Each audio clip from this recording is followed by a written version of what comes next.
How do you pick your shares and why it's so important to ensure that you use the right method, the right way in picking your shares so that they can benefit you in the long run, in the next 20, 15 or whatever amount of years you want to invest to.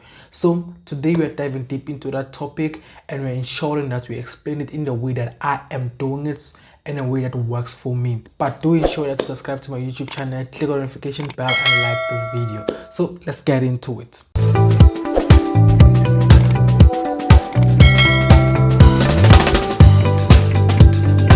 On this YouTube channel, we talk about everything personal finance, self-development, and law. Today, I'm explaining the personal way in which I am picking my shares, the method I'm using, the ways in which I'm able to analyze and critically look deep into a particular company before I invest into it, before I put my 200 rand there, before I put my 500 rand there, before I even think about putting any amount of money into a particular company. So do ensure that you stick to this video. It's going to be an interesting one. More information should be shared on this video. But before we get deep into this video, it's really important to go watch my previous video in which I explain the best ways to invest in your 20s, and also the second video in which I explain why it's so important to start investing and how you can invest in other underlying assets such as agriculture, such as property, such as government bonds. I will link this video in the video card above to ensure that you're able to watch those videos. But now let's get into the video of today. I have my notes here with me today, so do not worry when I keep on looking down. I'm referring to my notes because this topic is really important and I want to ensure that I get everything to the dot and I ensure that I explain everything to the best of my abilities. And also do remember that this video doesn't constitute as financial advice. It's just me, Ivan Sambo, your student investor, sharing ways in which I pick my shares personally. And also, before we also go deep into this video, it's really important to understand, to those who have watched my previous video, I explain why I personally favor buying a lot of or investing a lot into exchange traded funds compared to putting most of my money into individual stocks.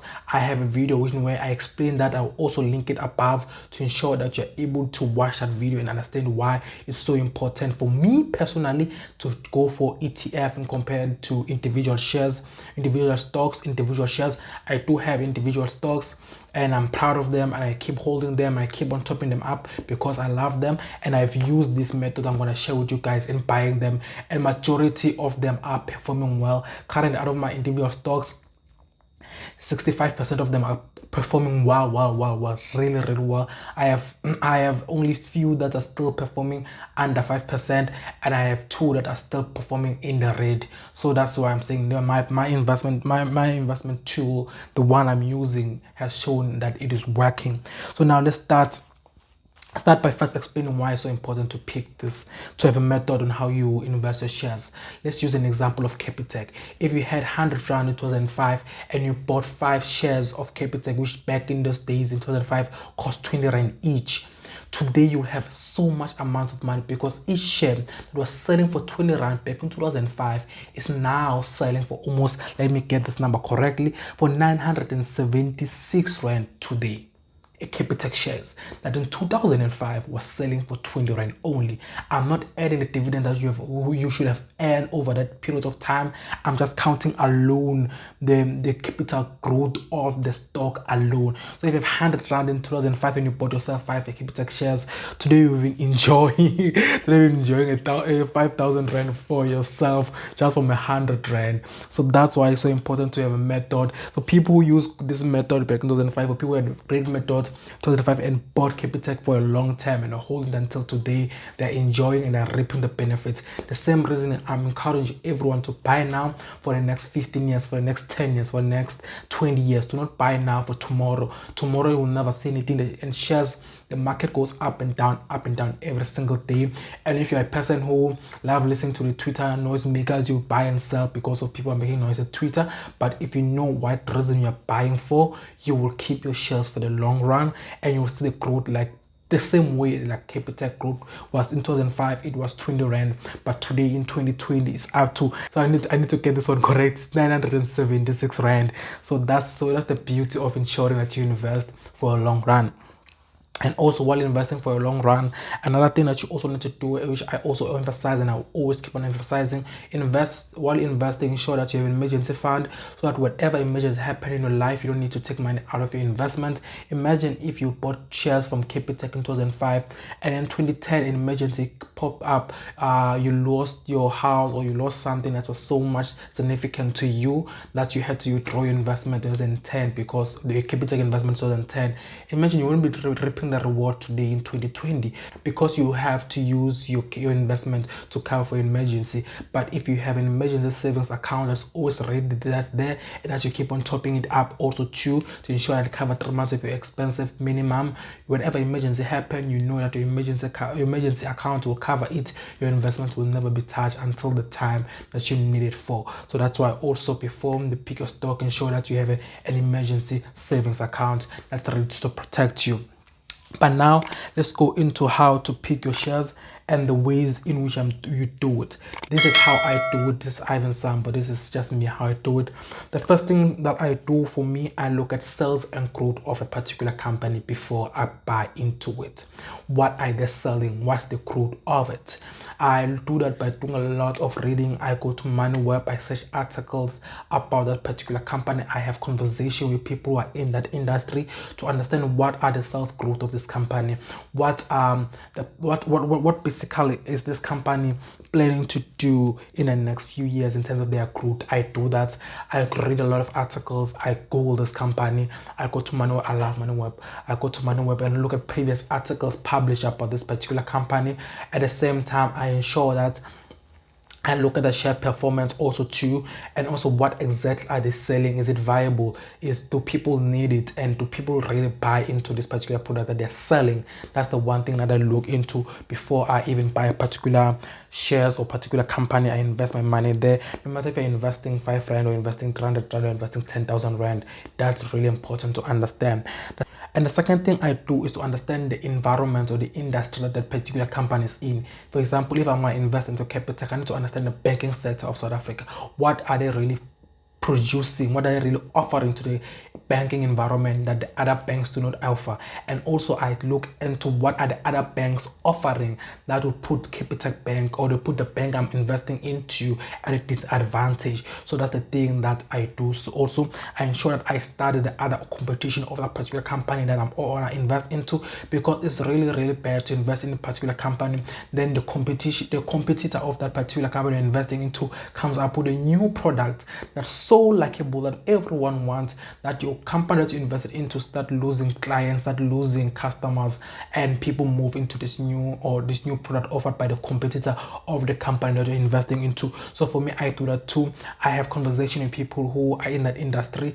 I don't mind going to Twitter and just tweeting someone in the industry. Say, can I ask what's going on in that particular one? 1, 2, 3, 1, 2, 3, and I get as much information as possible in order for me to make that decision. At the same time, as I mentioned in my previous point in terms of sales and growth, use Google, use the internet. This internet is always available. Go to the company's website, go to their AGM report, go through it, spend 2 hours reading, just like get as much information as possible in terms of what they want, their competition and all of that. At the same time, look at the industry itself. Is the industry a workable industry? Will the industry be here in the next 5 years? If I want to invest into, for example, let's keep on working with the banking sector. If the current banking sector, the industry, where it is it viable? Are more people keep on banking, or people are losing trust in the banking sector? That's the thing I will do. Also, I'll look at banks in general, the banking industry in general. What is it looking like? If, for example, you're talking about mining, you're investing in a mining company, you must look at the mining industry itself. How is it looking? Is it steady? Is it growing? Is there growth in this mining industry in the next 15 years, in the next 20 years, in the next 10 years? That's what also I look into. At the second time, I also look at the cash flow of the business or the company I want to buy into. to. And remember, cash flow is operation minus expenditure of the company, and see and look at that and look at, is it really making it, is it really making good cash flow? And if information to get that information mostly through the company itself, through the AGM reports, through their financial report, and you go through it and you look. Do not say I'm just investing 500 rand, I don't need to do all of that. As I said before, and I used the example of Capitec Bank, if you invested just 100 rand in Capitec Bank in 2005 when each share was 20 rand, imagine now how much you would have had if you would do that, because now each share is 976 rand. So that's why it's so important. No matter how much money you are investing, it's really, you need to go through those reports to understand them. You need to understand really the vision in terms of cash flow of the company. And the other thing is return on capital investment. This is for you looking at previous investors. What did they get in their return?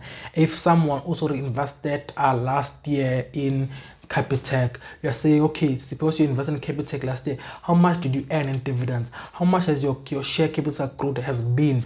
And you look at the graphs, you look at that information, you look at how really is the company performing in terms of the investment capital, or sorry, the company is performing in terms of the investors that they have. Are they giving them good return on their investments? Is it really that much worth putting it there? You cannot invest in a company that has been seeing a growth of 2% each year, and you are investing it. You'd rather take your money and put it in a bank, because banks nowadays, and we can give you something even better, will give you 4%. Like, why would you do that? That's the thing you have to look into. And remember, you have to take inflation into account too, because if a company is growing at 2%, inflation is growing at 3% to 4%, basically you're losing money. Your money is not growing, actually you're losing money, because of the inflation is chowing your money. So that's the few things that you need to take into account when you're doing that. So it really is important. But remember, these are the ways I'm doing it. This is how I'm doing it. And when I mentioned one of my points, and I said you must look at the industry and look at the company long term. Warren Buffett always say, look at the company in the next 20 years. Will the company be here in the next 20 years? Do the same thing. Do you see Capitec Bank being here for the next 20 years? Do you see Shoprite being here in the next 20 years? Do you see African Bank, not African Banks, not listed in them? Do you see what Pick and Pay being here in the next 20 years? That's the thing that you need to look into, and the industry itself will survive the new normal that we are going into, especially now with COVID-19, the new normal that we are going to be creating a society. Will that industry survive it, or that industry need to reshape itself? And through that process of reshaping itself, are you willing to hold on for that long of reshaping and restructuring that industry and that company? That's the thing you need to take into account. But remember, invest for the long term. Don't invest for the next 3 months. Invest for the next 12 months. Invest for a minimum of 5 years going upwards, and be able to hold your shares, be able to stomach the ups and downs of the market economy, because the economy go up and down, the stock markets go up and down like no one's business. As I said, Capitec this week, I think it's down, if I'm not correct, if I'm mistaken, but I think it's down a few percentage. But if someone bought in 2005, they won't worry about the Capitec being down now, because they already bought it what was 20 rand, now it's 900 rand. So they can't even like hold and say, even if it goes to 800 rand, that's not much to me. Even if it goes up to 1,000 rand, it's nothing much to me, because I invested in the long term and I bought my shares in 2005 while they were 20 rand. So that's why it's so important to do that. So do ensure that you give me your views and how you're doing it in the comment section. Share how are you picking your shares. I also want to learn. I also want to be able to grow with you guys, and also do make suggestion on what video do you want me to do next, what video are you interested in knowing, and also do share and ways in which you would like this channel to go about, because remember, I'm sharing ways I'm doing it, and I also want to share your story. So do ensure that you keep on sharing your story in the comment section, and what video you want, how you're picking your shares. We will engage. I will have a chat with you in the comment section below. I am Ivan Sambo, your student investor. Thank you so much for watching.